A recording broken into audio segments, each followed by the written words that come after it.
Okay, guys, we are back here with a special guest today. This is your host, Jamie, for the Man Advantage Rangers podcast. And joining us again for the second time, none other than Stat Boy Steven. Steven, how are you today? Doing well.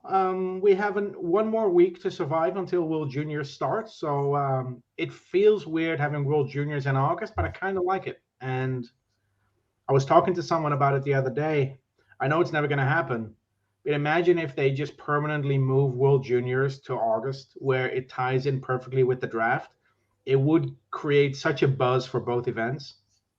But we'll just have to enjoy it this year because it's going back to December for the next edition again. Yeah, so we have the World Juniors coming up in about a week, and then right after Christmas we have World Juniors again. So Yeah, within like 4 months we have, or four and a yeah. half months we have two tournaments, which So, will be yeah, great. so the reason is because some people ask me about this. So back in December, the 2022 edition Right. was canceled because they had a COVID outbreak. Yeah, and all everybody was getting COVID, and I remember Yeah, the United States had a forfeit a game, and then it just got worse and yeah, worse, and they did the right thing and yeah. So canceled it. those games are scrapped completely. Correct. It's a bit weird. The games are scrapped, but the individual statistics remain. So if you scored a goal for your country in one of those games, that is still part of your totals. Okay, that's interesting. Yeah. Um, But so they canceled out that they're going to start from scratch starting next week. I think Canada plays on Wednesday, and most other teams that have Ranger prospects on it have their first game on Tuesday, the 9th. yes, so I have all the players listed on the scroll down below, and let's just start with Team USA's only representative for the Rangers, is that's Brett Barrard. What do you look for him in this tournament? Yeah, Brett Barrard is has the potential to be one of our better picks in the last decade. We drafted him in the fifth round in 2020, and in the 2021 World Juniors, so the first World Juniors after we drafted him, he played on a third line with I think Bobby Brink and Farinacci. Hmm. And that third line was buzzing all tournament long. Team USA won gold. Hunter Skinner was on the Team USA roster as well, so we had two Ranger prospects winning gold that year. But Brett Barrard was definitely the motor of that team throughout the tournament. A year and a half down the line, Barrard about to enter his third year in college with Providence, going to play with his younger brother Brady in college. I expect him to be one of the top players on Team USA. Maybe even first line minutes, but definitely top six. This is a kid that's very exciting to watch. And if Ranger fans want to get a glimpse of what's ahead, and we'll get to the players on Team Canada as well, there are some interesting names there. But on Team USA, Brett Berard, I think he's going to play with number 21. Um, Definitely look out for him. If people have watched the Montreal Canadiens over the last couple of years, think of Brendan Gallagher. That's the type of player that you would get out of Brett Berard. Sort of that in your face, high motor. High motor, high energy. He Yeah. never takes a shift off. He's If you would have to compare him to a Ranger, I would say he's Ryan Callahan with the speed of Carl Haglin. Wow. So Who doesn't like Callahan and Haglin? yeah, Uh, yeah. so He's definitely a pest on the ice to play against. that's great. I mean, you love those. Yeah, I know he's a smaller guy, Hmm. uh, but I love the guys that just don't back down. And they don't care that they're 5'10" or 5'9" or whatever their size is. So And um, I know he's a little bit underrated because he was a fifth round pick. But I remember that draft in 2020. That was the draft where we got Lafreniere and Schneider in the first round. That weird draft that was only happening in October. yes. Um, that entire year was affected by COVID. So to see a guy like Berard drop to the fifth round was not really a surprise. He probably should have been a late second or early third round pick that year, and he's proving that in the time since he was drafted. And if correct me if I'm wrong, he's still only 19 years old. I think he Um, has a late birthday, like an August birthday. yeah, I think he's turning 20. I think he's turning 20 later this month. Yeah, So yeah, regarding World Juniors, everyone knows it's under 20. The age requirements are the same as they were for the tournament back in December. So anyone who was 19 years or younger on December 31st last year is eligible for this tournament. and I think that's a good decision. Yeah, 'Cause then you'd have a completely different team, exactly. and I know Yeah, of some course. guys. Yeah, of course there are some changes, because in the last 6 months, certain players have signed their NHL contracts, and NHL teams prefer not to let them go to a junior tournament in August. There are maybe one or two players on each team that are dealing with injuries, so there are some minor changes. But in general, you would see 80 to 90% of the team remaining the same of what it was last December. That's great. And let's quickly just touch on Barrard um, at the developmental camp for the Rangers they had about 3 weeks ago. Mm-hmm. Yeah, that was it. Was the second time the Rangers had a development camp, but the first time Barrard was able to join because the development camp last year was so late into the season, he was already committed to college schedules. So to have him come in, see Madison Square Garden, be part of that whole experience for a whole week. You practice in Westchester with all the other prospects. You get to meet players. You get to meet the general manager. They have all these events or all these activities that they actually highlighted a little bit this year, and other teams have done it too. Where and it sounds very trivial, but they have players doing like a cooking course. Yeah, And it may sound weird, but if you think about it, it's actually I'm very happy that they do that kind of stuff because like team that building. that no, it's team building, but it's also personal growth off the Yeah, ice. We're yeah, talking about kids that are 18, 19, 20, 21 years old. Um, they've either lived with their own families, or they've lived with billet families if they were in juniors, or they've lived in dorms. So there was always some overarching parent type that could look after them. But when they sign their contract in a year or two, and they come either to Hartford or New York, once they leave those billet families, they're gonna have to take care of themselves. So to see these kind of activities be part of that, I'm pretty sure they were part of it before, but to actually see it this time, sharing it on social media, was eye opening. So yeah, Brett Barrard had a good camp for the Rangers. Was one of the standouts. And what I liked about the Rangers was that they invited his younger brother Brady Barrard to prospect camp as well. He was draft eligible this year, but he went undrafted. So who knows? Maybe there's a future undrafted free agent signing there for the other Barrard kid. yes. Well, it was good to hear that. I think I saw on social media too that like they went to a Yankee game, a bunch of Yeah, yeah, true. Yeah. that's all good stuff. But yeah, following some of the news, it looked like Berard was one of the guys who really stood out, and that's great to hear. Even though um, he was a fifth round pick, it looks like we got a steal uh, at that spot there. So let's transition to probably my favorite prospect, and that's Brennan Othman. Yeah, so Team Canada had two Ranger prospects last December when the first attempt at this tournament was ongoing. Will Cooley and Dylan Garand were on that team. Brennan Othman was an interesting omission on that team because he was on the under 18 team last year with Team Canada, winning gold for them. And then after playing professional hockey in Switzerland because of the pandemic, to come back to North America, be a 16th overall pick in the NHL draft. I was a bit surprised, and a lot of people were surprised that he wasn't included in Team Canada's roster for that tournament. But this season, he put up 50 goals in the OHL. He broke the goal scoring endpoint record for the Flint Firebirds, and he carried his team to the conference final in the OHL in a season where nobody even expected them to make the playoffs. So that dominant performance earned him a spot on this team. There are some players that aren't on the team, like Shane Wright, who will probably stay with the Seattle Kraken. There's some other players that are missing that were there in December. So yeah, Brennan Othman being added to the team makes it even more interesting. I'm a huge fan of Brennan Othman. I spoke to him a couple of times. He's just such a down to earth guy when you talk to him. But when he's on the ice, he has that swagger. He doesn't shy away from celebrating a beautiful goal with a little bit more enthusiasm than you would maybe see in the NHL.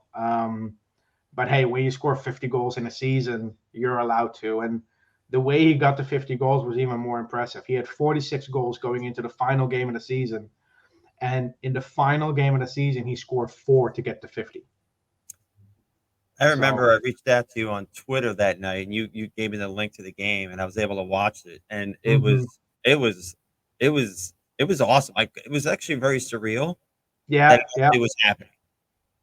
No, And I love the it was a great game to watch that night. Yeah, and I think a lot of Ranger fans tuned in for that one. and yes, and I think that for his 50th, I think that he did the Ovechkin like the stick is hot celebration. Yeah, the hot stick celebration where he put It it on was the ice. And yeah, that. I spoke to him about that too, and he goes, "I scored by 50th goal. I had to do something." And you yeah. know, he was named captain in the middle of the season. So yeah, he had a really good season, coming off that pro year in Switzerland, coming back to juniors, and talking to him about that experience playing in Switzerland too, the things he learned not just on the ice but also just being in the locker room with professional hockey players. You know, um, the biggest difference for him was that you're sharing a locker room with players who aren't just playing because they want to; they're playing because they have to. They Right. have to make a living, so they're a lot more serious about it. And I think mentally that was a big adjustment for Brandon Othman. And I think it helps players mature when they play in a professional environment more so than when they play in juniors. One of the things that I've noticed about him in some of the games that I've watched is he seems to find space, open ice, Mhm. and he seems to score a lot of his goals from the right wing side, even though he's a left-handed shot. And it seems like he has the ability to one time the puck, which you think that everybody has that ability. I just think a lot of players, some players do it better than others, and I think he is a weapon. Like a guy like Rick Nash, you never saw him one time a puck, you No. know. But it's becoming more the norm now, where the goalies are so good and they get across the ice so fast that you need to one time the puck um, well to be able to score in the league. Yeah, and a player like Rick Nash didn't really go for one timers because he had a different skill set. He had Sure. the body to power through defensemen. He was stick handling a lot, so completely different player. But Brennan Othman, yeah, he's a pure goal scorer, and if that kind of skill set can translate to the NHL, that's going to be really exciting. But yeah, seeing him on Team Canada for this tournament, I'm really look. I never root for Team Canada, never ever. Um, Me but I too. will but I will root for these three players. Yeah, it's my mom was born in Canada, so I still have lots of relatives up there, and they never fail to give me a hard time when Mm. Canada wins something, no matter what it is. Um, but yeah, definitely rooting for the players. Hopefully they all do well. So let's oh, and then we'll just quickly touch on him at the developmental camp. It was good to see him at the developmental camp, and it looked like he was a lot more comfortable this year. It's his second time Mhm. being there. Uh, what were your thoughts? Yeah, I think what the Rangers did with him at the draft was also a really nice gesture. He was drafted in the first round last year, which was a virtual draft. Yeah, So when there's finally a draft in person again, they invite Brennan Othman to come to the draft and be sort of like one of the team representatives at the Bell Center. yeah, I saw So he was that. wearing his draft jersey with number 21 on the back, of course, which is the year he was drafted. And his best friend Shane Wright was also draft eligible. So to be in the building when your best friend gets drafted, not just as a as a fan, but actually as a representative of your NHL team, I thought that was a really nice gesture to give him that experience. And yeah, development camp too. He came into development camp coming off a huge season that we talked about. Um, I think they have really high hopes for this kid. He might play more games than fans would anticipate, um, because he's that type of player, similarly to Anthony Duclair in 2014, where the Rangers might feel that he has more to gain from spending 6 months in the NHL than to go back to juniors. Yeah. So we'll see what happens there. But yeah, very excited to see what he can do in this tournament and then what he does following it up in the upcoming season. Okay, well, let's talk about Will Cooley. Yeah, Cooley is, of course, the other winger on Team Canada that the Rangers drafted a year prior in 2020, a second-round pick. Played a couple of games for the Hartford Wolfpack when the OHL was out of commission due to the pandemic, and went back to Windsor and put up a great season for the Windsor Spitfires. He played with Wyatt Johnston, Yep. a Dallas Stars draft selection, who put up career numbers. But Will Cooley as well, with 43 goals in 59 games, 37 assists for 80 points. Compare that to his previous season, 2019-2020, where he only had 42 points in 62 games. So he went from 42 points to 43 goals. And then in the playoffs, where they made it all the way to the final, where unfortunately they lost to the Hamilton Bulldogs, I think. Yeah, I believe it was Hamilton. Yeah. 15 goals, 16 assists for 31 points in 25 games. That's And impressive. Playoffs. that's what you want to see from a kid that, did turn 20 during the season. He turned 20 in February. So it's by no means a guarantee for success, but I rather have a player dominate like this than not dominate like this, if that makes any sense. But last year he played for the Hartford Wolfpack, 18 games, 2 goals, 3 assists, for 5 points. So yeah, this will be his one and only shot to play for Canada at the World Juniors. So hopefully we can get some highlights from him as well. So looking forward to for him, he's definitely going to be in a battle for perhaps a spot on the fourth line, Yeah, but more likely he's going to be in the AHL, which would be good for him. yeah. I think over the last 22 years, only 30 players league wide who were drafted in the second round have played more than 50 games in at age 20 in the NHL. So for Cooley to go to the AHL is probably the most realistic scenario. Nothing wrong with that, of course. It's actually really good for the Hartford Wolfpack to get some talent, for those forward spots. Because last season you could see that once the Rangers called up guys like McKegg, Greco, and Brodzinski, the Wolfpack just imploded. Especially when Brodzinski was called up. I think the Wolfpack lost like 17 out of 19 games without Brodzinski, and they missed the playoffs when they were a shoe-in for the playoffs. Yeah, So they kind of collapsed. so to get a player that plays the style that Cooley does, he's like a physical, in-your-face player that still has the goal-scoring ability to put the puck in the net. I think it's going to work really well in Hartford for the Wolfpack. But I wouldn't really expect him to be a mainstay on the NHL roster, unless of course there are injuries. But Yeah.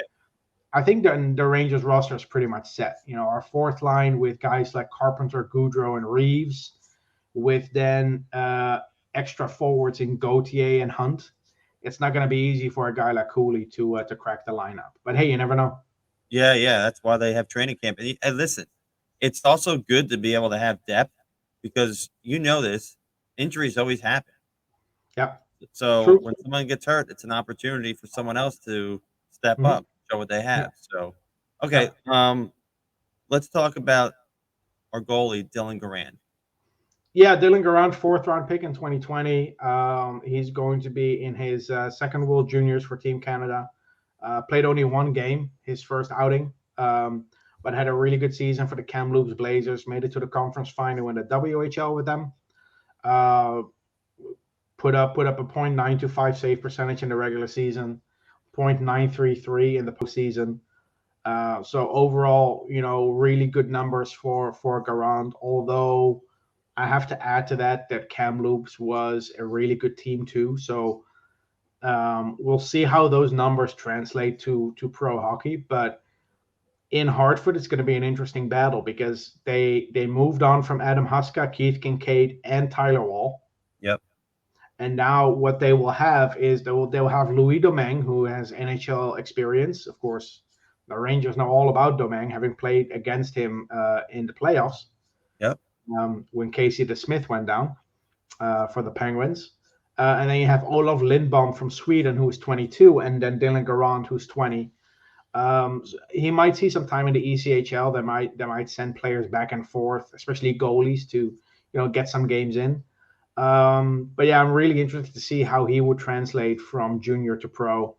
For a goalie at age 20 to make that jump is a pretty big one. But yeah, I think he has the potential to make the NHL. He's a very exciting goalie prospect, and who knows, with Benoit Allaire, anything's possible. Yeah, I just to touch on the ECHL thing too. That's not necessarily a demotion. I mean, for goalies, I don't think being sent to the ECHL is a bad thing if your team has a lot of goalies to give playing time to. Right, because you want to be able to. I mean, you have to play. You want to make sure these guys are getting playing time, and having 3 in Hartford just wouldn't make any sense. But who knows? Maybe it's Olaf Lindbom that goes to. It could be Lindbom, yeah. So, but yeah, he definitely did what he needed to do in juniors. So hopefully he can take that next step. Yeah, I don't think Garand will be the starter for Team Canada at the World Juniors though, because they have Sebastian Cossa, who was, I think, a 14th overall pick by the Detroit Red Wings in 2021. He's probably their starting goalie, and then they have another guy, Broku, I think. Mm-hmm. But you might see Garand get a start against maybe a team like Latvia. Okay. So I'm pretty sure we'll get to see him at least one game. Definitely group stage. Yeah. But yeah, I don't think he's going to get the starting role over Cossa. But still good to have a player like that for Team Canada. Because I don't know if you remember or if you even know when the last time was the Rangers had 3 players on Team Canada at the World Juniors. I'm going to guess 1984. No, it wasn't that long ago. 84 was the last time the Rangers had 7 players in total at the World Juniors. I saw your tweet earlier. It's like an educated guess. No, 2006, 2007, the Rangers had Mark Stahl, Marc-Andre Cliché, and Tom Pyatt for Team Canada. I never heard of the second guy you just said. Marc-Andre Cliché, yeah. The less we say about him, the better. No, nothing against Marc-Andre Cliché, but yeah, he didn't really make a big impression on the Rangers. So, all right, well let's talk about our second round pick from this year, Adam Sakura. Oh, I can talk about this guy for hours. So yeah, very excited about this guy. And this on draft day, we were talking about what potential targets could we have. We're drafting at the end of the 3rd round. And was it 63rd overall? Yeah. Or yeah. 63rd. So you're correct. Yeah. So you're looking at guys that aren't necessarily in a lot of pre-draft videos, but there were some guys that I was eyeing, and one of them was Adam Sakura. So when the Rangers announced that they picked Sakura, I was extremely happy. And it ties in to the Rangers drafting guys like Brett Barrard and Will Cooley. Because if you look at the Rangers, not just now, but also for the next 5 to 10 years, I think their top 6 when it comes to wingers, they're pretty much set. Down the middle, they have Zibanejad for 8 years, Trocheck for 7. And then on the wing, you have 4 more years of Panarin, 4 more years of Kreider, and then you have Kravtsov, who's 22, Kako, who's 21, and Lafreniere, who's 20. So you're not really looking to hit a pick out of the park with a late second round selection. We still have Brennan Othman in the system as well, who has the potential to be a top 6 winger. So for the Rangers to go with guys like Barrard and Cooley and now Adam Sakura and also Adam Edstrom, Matthew Rempe, they're going with guys who may have lower upside, but if they make the NHL, would be really good fits for your bottom 6. Right. And if you want to be a contender, that's what you need to do as a team. You need to develop those players yourself because you cannot afford to overpay either in free agency or in trades for these kind of guys. The reason the Tampa Bay Lightning won 2 cups, one of their biggest reasons, is because they had Yanni Gourde on the third line. They developed guys like Alex Killorn and who was the guy, Matthew Joseph, that they then traded to the Ottawa Senators. Ross Colton was on the team this year. Mm-hmm. The Rangers need to do something similar. So to get a guy like Adam Sakura, who plays very much like Brett Berard, is very exciting. He's already signed his contract too. Yep. Second fastest ELC in the salary cap era for this team. Only 1 day later than Alexis Lafreniere back in 2020. So that tells you how high the Rangers are on this kid. Yeah, they were posting a lot of stuff on social media with him. And he's still 17. He hasn't even turned 18 yet. That's correct. So, he just missed next year's draft by for a week or 10 days. Yeah. So, if you project him out, if his birthday, if he was born, let's say 10 days later, and he's only eligible for the 2023 draft, you're looking at a guy that potentially could be probably would be a higher pick than he was this year. But again, people are saying don't sleep on his puck skills. Mm-hmm. The thing that I hear about him is just relentless motor, in your face, great penalty killer already. So, defensive side of the game. I mean, these are important players. I mean, everybody loves to have guys that score goals, of course. But you need to have those guys that are going to come in and make it really, really hard for the opposition and break their will and keep the puck in the other team's zone and forecheck and work along the boards. And what do you want to call it, jam or muck and grind or whatever? But he's also a really good skater. So, that's important too. You don't want to have a guy just taking up space, but a guy that can actually move. So, yeah, and for a kid at age 17 to play on the penalty kill in a professional hockey league, that's pretty impressive. I know it's a Slovak league, so it's not like the SHL or Liga, but still, you're going up. Same with Othman that we talked about. He was playing in the second tier of Swiss hockey, but you're going up against players that are fully grown, that have grown into their frames. They're men that you're going up against. And this kid at age 17 is playing on a penalty kill. His play away from the puck is probably maybe even better than his play with the puck, which is impressive. But this kid, it's just everything about him. He's so likable. He always smiles. He always looks like he won some kind of contest to be with the team for a day. That's how happy. During his interviews that I saw on Rangers Twitter,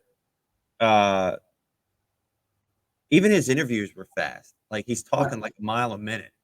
So he just seemed like he just wanted to burst with laughter and just he was so happy and in the moment.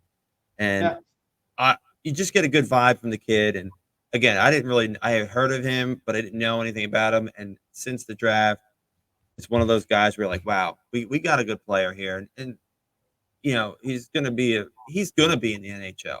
Like it's hard to draft a second rounder and say, oh, you don't know. He might boom or bust. This kid's going to make the NHL one day. So that's good work by Drury there. Yeah, and for Slovakia in the World Juniors, he's probably going to be one of their top players on this World Juniors team. And he can still play in the 2023 World Juniors and 2024 World Juniors. But you had Juraj Slavkovsky going first overall to the Canadiens, and then Philip Meshar at the end of the first round both play on Team Slovakia, on this Team Slovakia, but they're not on the World Juniors roster because the Canadians don't want to release them. So for someone like Adam Sakura, there's an opportunity here to step up, Yeah. maybe even in a leadership role, which is weird for a 17-year-old kid, you know. Right. But yeah, he comes from a hockey family. His dad, Roman Sakura, played in I think he played for the Tri-City Americans in the WHL. Okay. But if you look at his family, like his mom and dad are like built like athletes. Yeah. And this kid is just so full of energy. And um, I think on Sunday they had a briefing with Team Slovakia where he announced that he's going to stay in Slovakia with Nitra for another year. I think that's the right call. You're talking about a 17-year-old kid. There's no need to rush him. He's Right. not eligible for the AHL anyway, so it's either the NHL or go to the WHL. But I don't see the benefit of someone going from professional hockey back to juniors if they don't have to. Yeah, I think I saw you tweet that out, and I agree. I think that's probably best for him. Let him stay. He doesn't have to move. Mm-hmm. Just he can kind of just go on with his life without any really interruptions, and Yeah, he can focus on playing hockey. So yeah, really excited. and this is a kid that played in the under 18s Division 1A World Juniors only like a couple of months ago. And Yeah. now he's going to play in the World Juniors. He played at the World Championships, like the men's World Championships in Finland, Yes. um, at age 17. It doesn't happen often that a kid this age plays in those kind of tournaments. We saw it with Capo Caco, and that guy went second overall. He played in the World Championships before getting drafted. Same with Patrick Laine and I think Austin Matthews as well. Yeah. Of course, Slovakia doesn't have the same kind of depth, so it's easier for a 17-year-old maybe to make it, but you still need to have the talent to get onto that team Yep. full of 25, 26, 27-year-olds that have played professional hockey. Some of them, if we look at that Slovakia team at the World Championships, Thomas Tatar was on that team. Um, Martin Fehervari, who plays for the Washington Capitals, Peter Seresnek, who's been to North America, Adam Huskow was the goalie for that team. So there's a lot of experience there. You go up against grown men. I think that's really good for this kid. And now you're going up against players that are 18, 19. I think Adam Sakura has the potential to be one of the biggest surprises this tournament. Good. I'm so excited to see him play in a meaningful game. So, Mm-hmm. okay, I'm going to move on to the next prospect. I'm going to butcher his name. So help me out here. It's Yaroslav. Yaroslav Chmelars from the Czech Yeah, Republic. you Sorry, said it from way better than I could. So thank you for your help. Let's hear yeah, about him because I really don't know too much about him. yeah. So this kid has an interesting story. He's from Czechia. I have to say Czechia now because they changed it I think last year. Yes. So he moved from Czechia to Finland a couple of years ago with his dad when he was I think 14. And the sole reason they moved is because his dad wanted to give his son a better opportunity to play hockey and make a career out of it. So big sacrifice by his parents there. Played in Finland for 4 or 5 years. Played for Jokerit this past season. Was one of the final cuts of the Czech national team last December. So for him to now make the team is very very it's a big accomplishment for this kid. And he's going to college next season. He's going to play with Brad Barrard for the Providence Friars. So maybe I need to make my way up to Providence this season. It's funny that you mentioned that because I this morning I had the day off from work today, and I was looking at his profile, and I saw that he was going to be in Providence, and I was like, huh. I was like, that's interesting. So yeah, he gets to play with Brett Berard, um, and it's a different game. college hockey, but Yeah. what's the skinny on him? Like, what kind of player? Um, yeah, he's when you ask players, who do you compare yourself to? They always go with like their favorite players. Yeah. Millars was mentioning David Pasternak, but I think he's obviously not going to be that good. But he's the type of player that doesn't shy away from going into the corners, board battle. As a fifth round pick, it's another player that fits the mold of what the Rangers have been looking for the last couple of years in the draft. Um, so it's interesting to see what he can do for this Czech team at the World Juniors. He's probably going to be on the third line.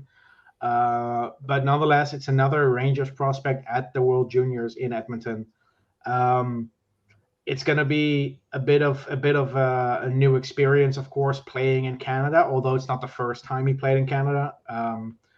I actually spoke to him last week, just out of curiosity. I asked him, and he's played several tournaments actually in Canada, including one in Windsor Mm-hmm. when he was 14. And I think that's something that we as fans don't really know about these kids. That when they are 12, 13, 14, they travel a lot. They have all these invitational tournaments that they play in. Zach Jones played a tournament in Italy when he was 13. Wow. That's super random. Um, when I asked Zach Jones what his biggest adjustment was going to Italy for that tournament, he said the biggest issue was that the beds were too small.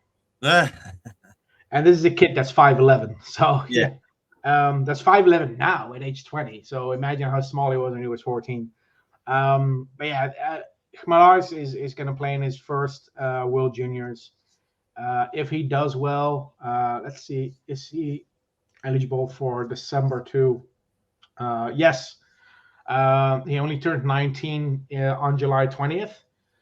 So he's eligible for the World Juniors this upcoming December as well. So he can technically play in two tournaments in the span of 6 months. That's great because it'll be nice to have another guy to watch close by, even Yeah, though Maryland isn't close to Providence, Rhode Island. But it's uh, closer than Dublin is, though. it is, it is. I can't argue with that. But and that's great because if he does well, um, in the fall with Providence, the Friars, I'm sure he'll be back on the team in December in 2022. I mean, in like 4 or 5 months. That's great. Yep, yep. Okay, let's talk about, is it Cali? Is it Vaisinen? Did I say that right? Kala Vaisinen from Finland. Yes. Yeah, fourth round pick last year by the Mhm. Rangers. One of three fourth round picks the Rangers made that year. Um, Actually surprised a lot of people this past season with the amount of games he played in Liga. He was initially expected to spend a full year in at the under 20 level, but he played 32 games for TPS in Liga and an additional 6 in the Champions Hockey League. So that kind of experience is a bonus for this kid. Played for the under 18s for Finland the season prior, and now it's his first time at the World Juniors for Finland. Back in December, in the canceled World Juniors tournament, he played 2 games and he scored 1 goal. So he already has 1 goal added to his name, even though the tournament was canceled. We have a physical player, lanky, 6'4", 181 pounds. He's a good playmaker with decent speed.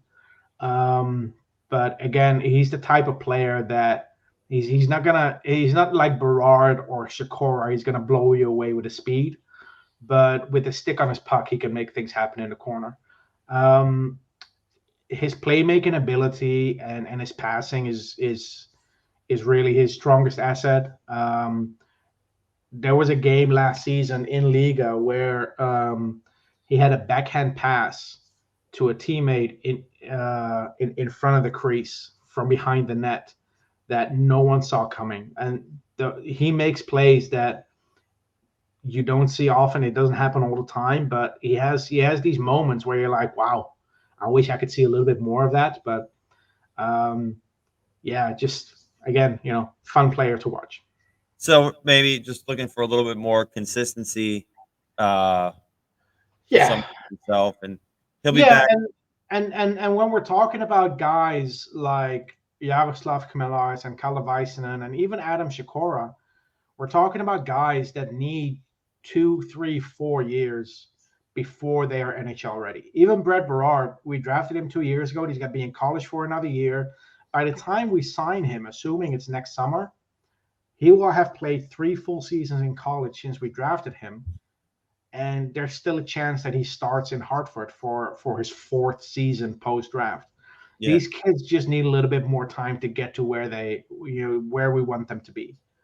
The one example I always use is Carl Haglin, who was drafted at age 19, then spent 4 full seasons in college, and turned pro at age 23. yeah. Wasn't he a an '07 draft?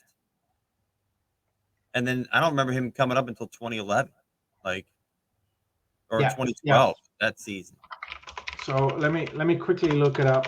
He played for the Michigan Wolverines. Yeah, he Let me was the look. captain of that team, right? Yeah, let me look up his page. So he was like Barrard. He was one of the younger players in his draft class, born in August, and he was first eligible for the 2006 draft. He went undrafted that year, and then in 2007, the Rangers picked him up in the 6th round, 168th overall. He then spent 4 full years in Michigan, the 3rd year as an alternate captain, the 4th year as a captain, and then he turned pro, played 17 games for the Connecticut Whale, because that's what they were called back then. That's right. What, what I love, I love the color scheme, and the logo was pretty cool as well. But the Connecticut Whale was one of the dumbest moves the Wolfpack have made.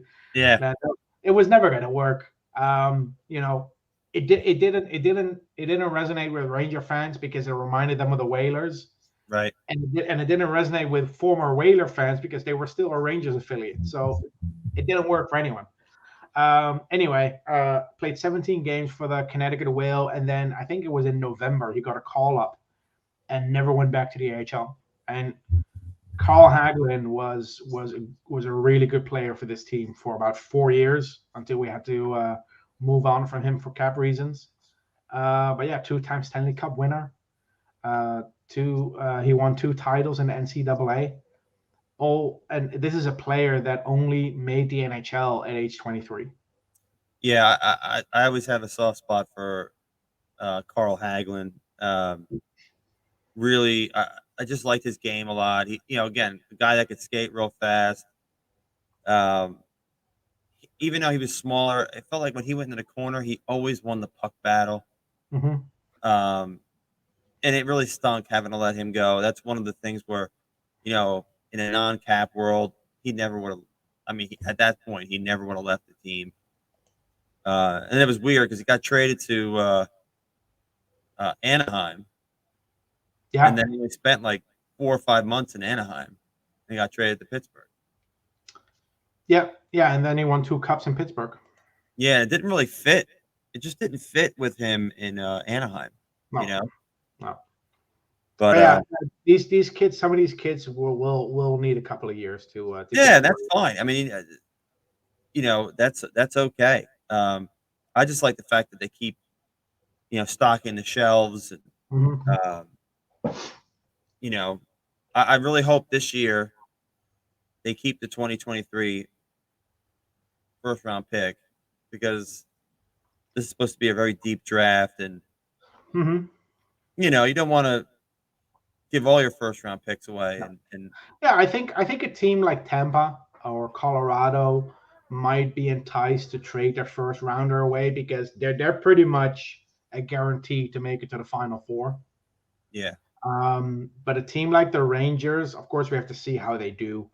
They're not necessarily a guarantee to get that far. They still have to go up against the Carolina Hurricanes, who are still a really good team. The Pittsburgh Penguins aren't going anywhere. nope, The Washington Capitals, I've been waiting for them to fall off a cliff for 5 years now, and it hasn't happened yet. So yeah, for the Rangers, I don't think the Rangers are in that spot yet to give up a guaranteed first rounder. Yeah. Again, prospects are great and all. I understand. And you have to have 'em. I mean, I look at like a team like at the Devils. Hmm. I mean, they are. I mean, and I don't want to turn this into a Devils podcast, but they have so many prospects, and I just don't know where they're going to fit them all. I mean, obviously they're going to make a trade at some point, but Yeah, uh, but it's you still need those prospects to turn into something. oh no, And absolutely. if you look at the Buffalo Sabres, the Buffalo Sabres drafted Darlene first overall, Sam Reinhart second overall. There are some other high picks they've had over the years, and it just never materialized. So we'll see. But if Drury makes a trade at the deadline that includes our first rounder, I would be okay with it if it's a conditional first based on us making the Stanley Cup final. Go Yeah, one step higher with the condition than we did in the Andrew Copp trade. because we know that this upcoming season is going to be, or the upcoming draft class Yeah, is supposed to be very but special. if you make it, if the trade off is a first round pick for a Stanley Cup final appearance, and that will be a 31st or 32nd overall pick based on how that final goes, I would make that trade off. I would Oh trade yeah, a I agree. 31st I overall agree. pick for a Stanley Cup final appearance. Hey, real quick, and I know this we're playing devil's advocate here because Winnipeg with our pick chose Brad Lambert.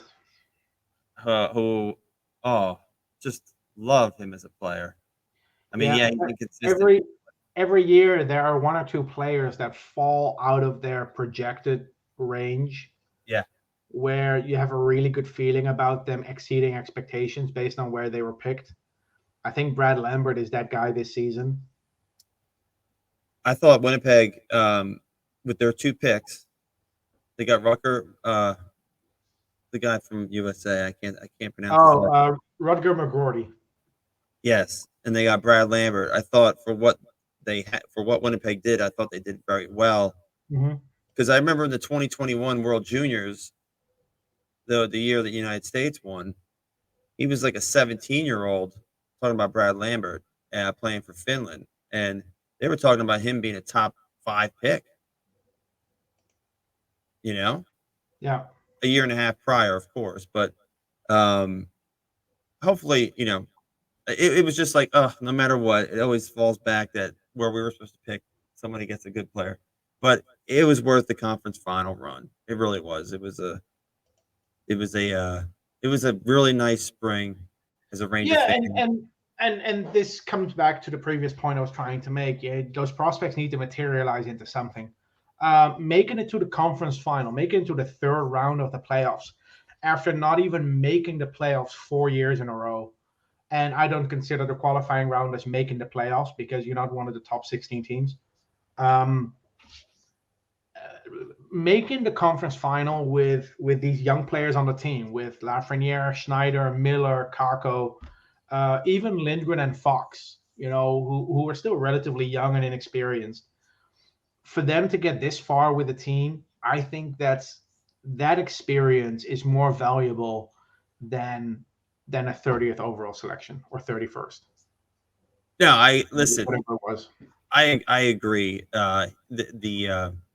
The experience that they gained, um, knowing how hard it is, the games, the way how tough they were. It was such a struggle. Yeah, so they go into next season knowing what it really takes, and that's important, especially at their young age. Are you paying any attention to the Holinka Gretzky Cup? Normally I would, but I've been super busy this summer, so I'll probably next week I'll have some free time. I'll probably go over some of the games. I have all of them downloaded, so Yeah, I I, will I go didn't over. watch anything yesterday. I watched the United States. I think the first game they won like 8-1, but the United States lost yesterday, so Okay. um, they lost to Finland. I think it was 4-1. Um, but yeah, it's just fun to see these young kids. Team USA keeps pumping out like all these really really good players. You're like, well, who's this guy?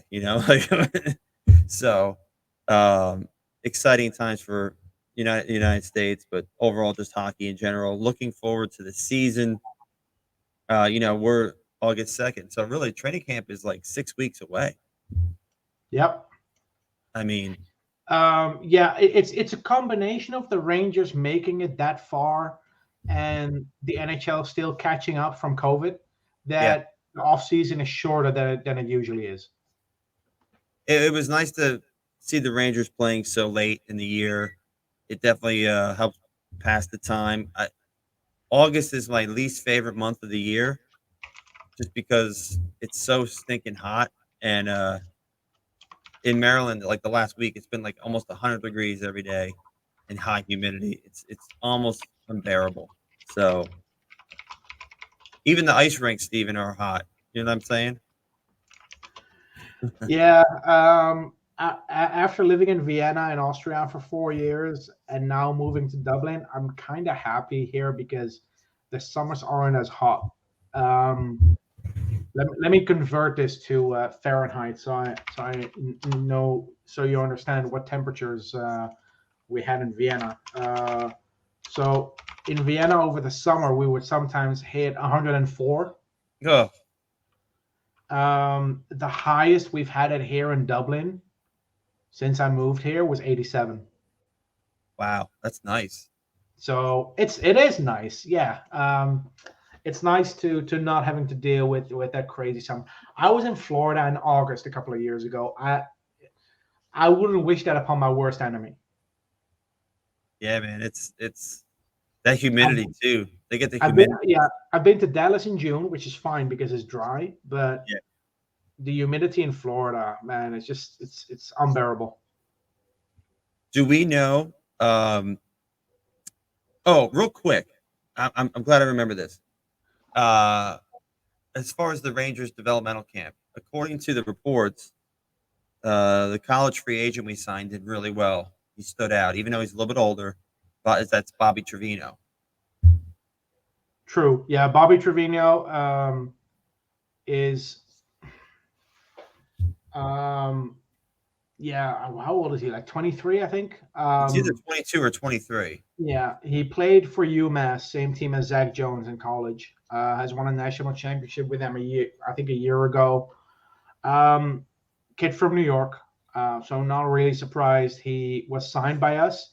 He was actually invited to our prospect camp 2 years ago when it was canceled due to the pandemic. So his name was already linked with the Rangers, and he did really well this year in development camp. And you bring up his age, it is a little bit of a caution that he's 23 and he goes up against kids that are 18, 19, 20. But still, he was one of the standouts in development camp, and he might be, he might be one of the call ups in the upcoming season if we have some injuries in the top nine. You know, it's funny watching again, seeing what the Rangers put out, and I think he was standing next to Will Cooley in one of the interviews, and Mhm. he looked like a little boy. um, Yeah, age wise and height wise, he's a small kid, and I like the fact that he's like, I don't care. I've been told this my whole life that I'm too small or whatever. Um, and you know what? Let him go down at Hartford and let him play, and let him get top 6 minutes, which I'm sure he'll get. And if there's an injury or if there's something going on where the Rangers need to bring him up, and it's again, it's a free lottery ticket. You don't know with these guys. You just never know. I mean, did anybody expect Zuccarello? And I'm not trying to compare Trevino to Zuccarello. I'm just saying. yeah, Uh, yeah, n- and the free lottery ticket is a pretty good way of describing it. You're talking about a player that costs you nothing, right. and No risk. even if he doesn't have a career with the Rangers, you can still get something out of it. The Rangers signed Ryan Haggerty, I think in 2014, undrafted college free agent. I know where you're going with this. Who did they trade him for, Jamie? Antti Ranta. There you go. Neil Pionk was part of a trade package that got us Jacob Trouba. Yep. Um, let's see who else. Matt Gilroy was an undrafted free agent out of college. Yeah. Not a star player, but he had some decent. He had some decent games for us. He wasn't the worst player on the ice. Oh no. And sometimes you have players that are duds. The guy from that was drafted by the Calgary Flames. What's his name? The You talking about Tim the Erickson? No, the defenseman that scored like 20 goals for the Wolfpack. What Shit. year? Yeah, a couple of years ago, like 4 or 5 years ago. Oh man, what's his name? Very, very standard English name. Something like Ferguson or something. What's his? Oh man, how am I blanking on this name? John Gilmore. Oh, Johnny Gilmore. Yeah, John Gilmore. yeah. Very, very standard, Really generic fast, young, English name. fast Yeah. ball defenseman. Yeah. I think he won fastest skater in the AHL All Star He game. did, and I think he got an overtime winner with the Rangers in Vancouver or something, or Yeah. set up a play. I can't remember. Mhm. A couple years And, back. for him, it didn't work out. I mean, it happens. But it doesn't cost you anything. It's a No. free asset. So Hey, look, they signed Kevin Hayes, and they wound up trading him, and they got a first-round pick in Brendan Lemieux, and that first-round pick turned into Trouba. That was part of that trade package. Even a guy like Jimmy Vesey, they got a third-round pick, and that was part of the way they got Panarin because they were able to slide him in under right. So, do you want to hear the funniest thing about that Jimmy Vesey story? He was drafted by the Nashville Predators. He refused to sign with them, so then they traded his rights to the Buffalo Sabres. Correct. For a third-round pick. He refused to sign with them, and then he signed with the Rangers as a free agent. A couple of years later, they trade him to Buffalo for a third-round pick. I remember that day. Was that 20? That was the 2019 deadline. That was the same day they traded Kevin Hayes. I think believe. so. Yeah. Or it might have been draft day. I don't remember, but whatever the case. Some of these guys work out, some don't work out, but again, he's a guy that to me he's worth a shot because it seemed like he has some skill, and you can't teach heart. So you put that together, you just never know. So true. So yeah, we'll see what happens with this guy, but yeah. Hartford's going to be fun to watch. I said this last year when we had that influx of talent with guys like Schneider, Lundqvist, Jones, and Robertson on defense. Now we have some forwards coming in, and I think I mentioned this earlier this year. I think I was talking to you about this too. The Rangers for about 3-4 years had a prospect pool that was dominated by defensemen. Their top prospects were all defensemen. You had Keandre Miller, Nils Lundqvist, Zach Jones, Matthew Robertson, Braden Schneider. Then all those players graduate. They sign their pro contracts.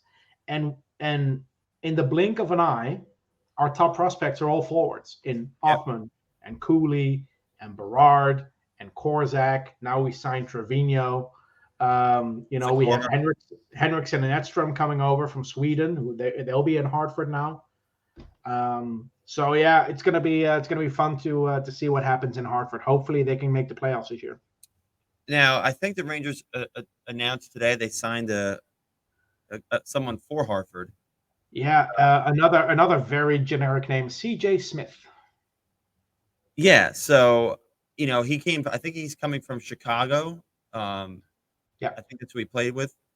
More of a veteran type guy, a little bit older, but probably there to be a leader on the team, and I guess he can score a little bit too.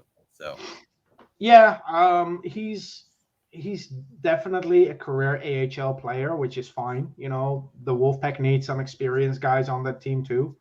A few years ago, they had Paul Carey, and who was the other guy they had on that team? Paul Carey and Schneider. What was his name? I don't remember, but I do remember Paul Carey. Was it Cole Schneider? They brought in some veteran AHL players, and those are the type of players you need. You need players that can score 30 goals for you.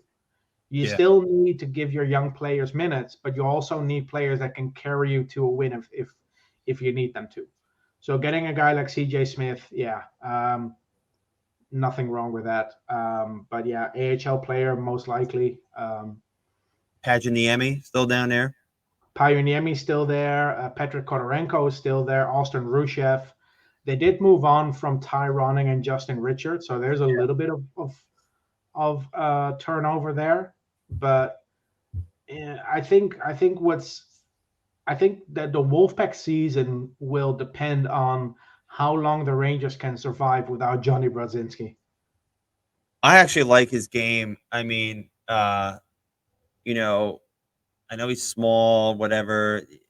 I I actually like this game. When I saw him play, I wasn't like, "Oh God, this guy's awful." No, he's definitely he's right in between. He's a tweener.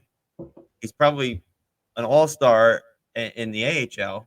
But he Mhm. just doesn't have the opportunity to play top 6 minutes in the NHL. So, he's got to just got to have a couple games where he can uh, make some things happen. But yeah, I'm glad he's Yeah, and when he had a stint with the Rangers, he didn't look out of place either.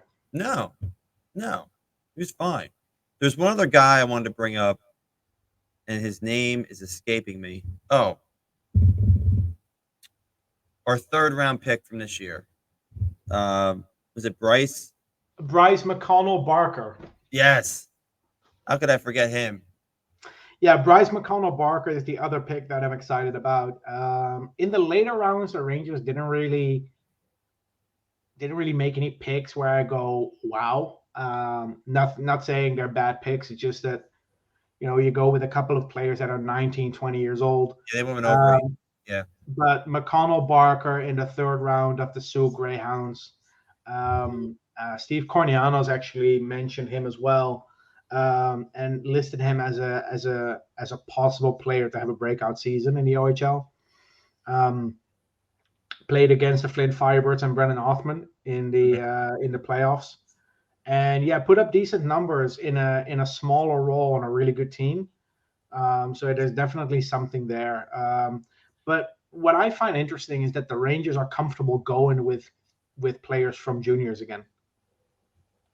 I think that is the biggest difference between the last 3 years and the period before that. I think after Ryan Gropp, they sort of stayed away from the WHL and the OHL. They haven't not counting Lafreniere because he was the consensus first overall pick.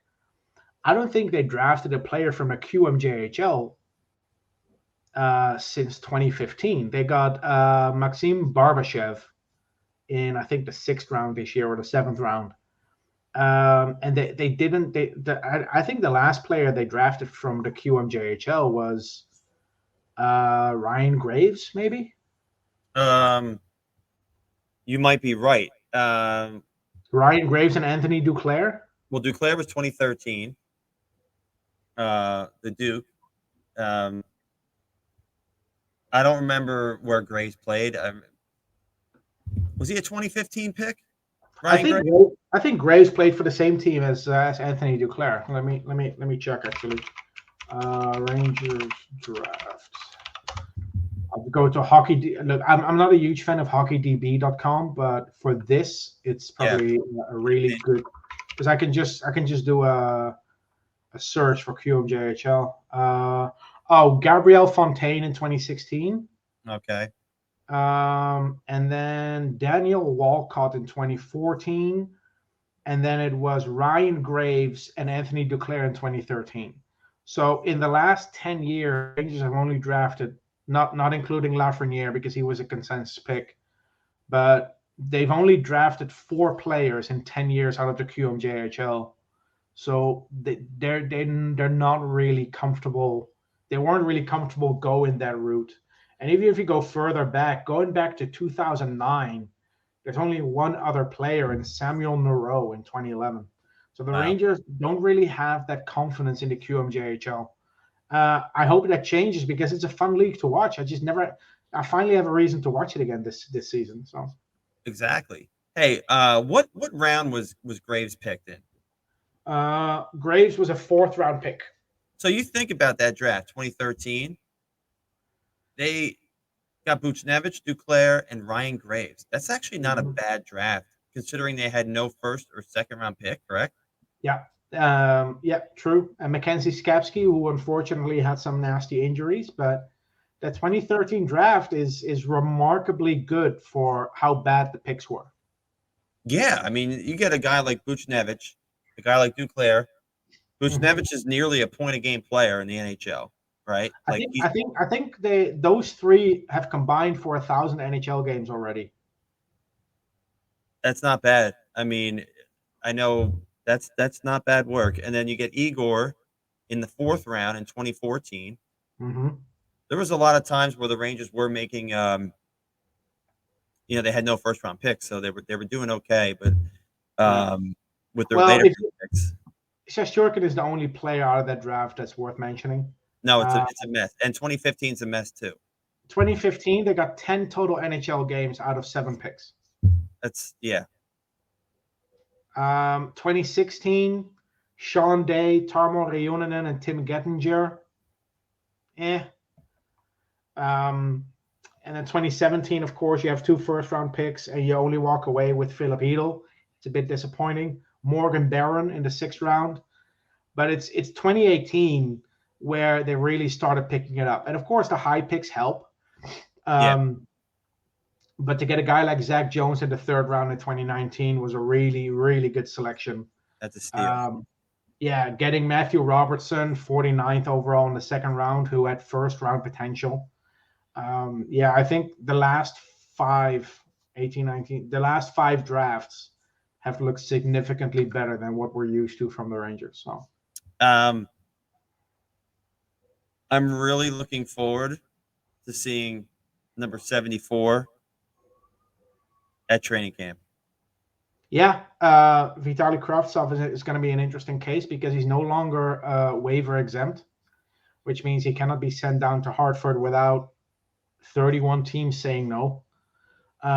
So I think he's going to be on the team. There's no way they're gonna have him pass through waivers unless there's some massive issue between him and the organization again. Um, but yeah, it's make or break for him now. Yeah, and according to some stuff on Twitter, he's already in New York. Oh no, yeah, he's in New York. But what's interesting about what the Rangers did with him, because the main reason he went back to Russia after he was sent down to Hartford is money. You know, when you send down to the Hartford Wolfpack on an ELC, you're making $70,000 a year. That's it. Right. That's your AHL salary. And normally for a player, that's fine. You know, if you go through college or you come through juniors, making 70K in the AHL is fine. But when you have the option to go home to your own country and earn 4, 5, 6 times that amount, can you really blame a player for then packing his bags and leaving? Now, I'm not No. saying that he's blameless, but every situation is different, you know. And he went back because he didn't come to New York to earn 70K in the AHL. Yeah, I don't blame him. If I had to go back to New Jersey to make 4 or 5 times what I make now. Yeah, I mean, I don't. Yeah, I don't. Exactly, and New Jersey is kind of like Chelyabinsk in Russia, in the middle of nowhere. So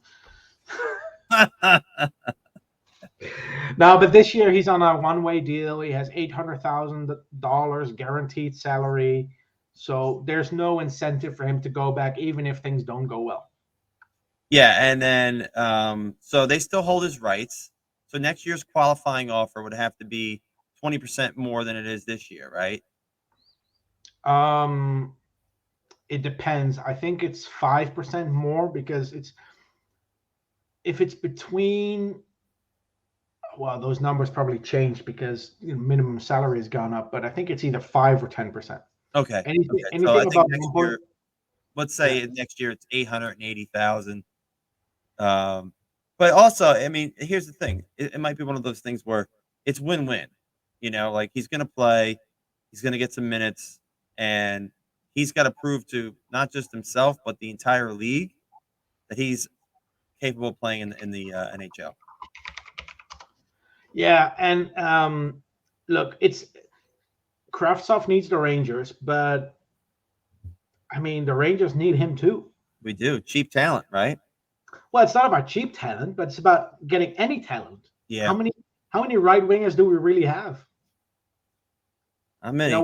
We traded. Well, I'm not going to get into this in detail, but they traded away Buchnevich a year ago. They did not re-sign Andrew Kopp this summer. It's Kako and Kravtsov, and after that, there's no one in the system that is ahead of them in the pecking order, or shouldn't be at least. Right. So those two should be in the top 6, unless you put Lafreniere at right wing, and then Kravtsov on the third line, or Kako on the third line. But the top 9 is pretty much set on the wing. Yeah, and there's the Rangers have sort of made their bed with the guys that they have Mm-hmm. with the long-term contracts, and of course we can get into all that, in a month and a half when training camp rolls around. But listen, man, this was great. Thanks for coming on and spending a little more than an hour with me, and